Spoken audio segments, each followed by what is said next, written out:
Hello, my name is Charles Pyle from Ann Arbor, Michigan.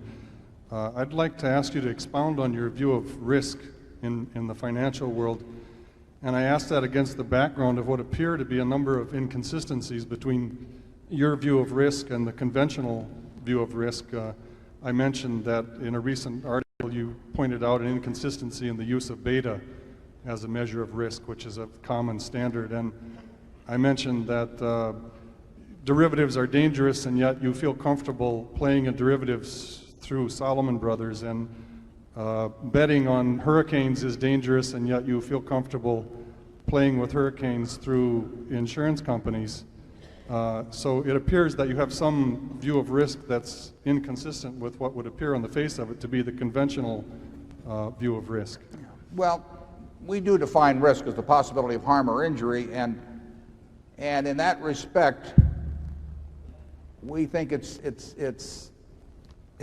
inextricably wound up in your time horizon for holding an asset. I mean, if your risk is that if you intend to buy XYZ Corporation at 11:30 this morning and sell it out before the close today, I mean, that is, in our view, that is a very risky transaction, because we think 50% of the time you're going to suffer some harm or injury.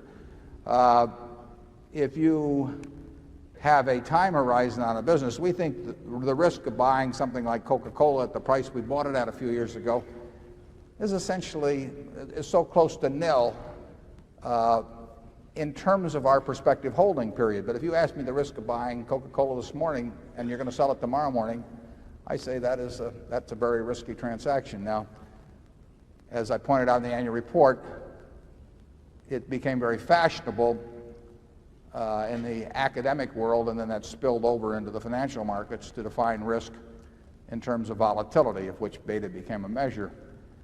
But that is no measure of risk. The risk in terms of our super cat business is not that we lose money in any given year.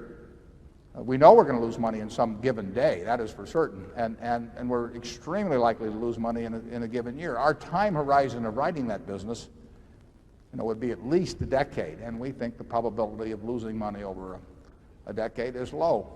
So we feel that in terms of our horizon of investment, that is not a risky business, and it's a whole lot less risky than writing something that's much more predictable.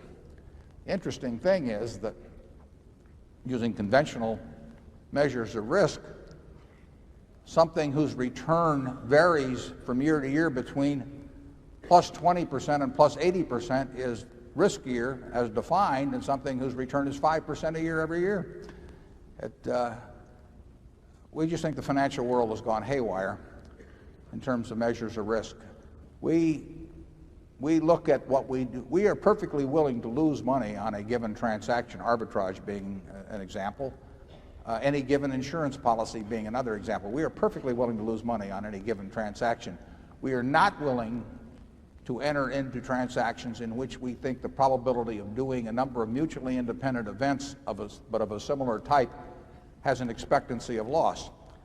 And we hope that we are entering into our transactions where our calculations of those probabilities have validity. And to do so, we try to narrow it down. There are a whole bunch of things we just won't do because we don't think we can write the equation on them.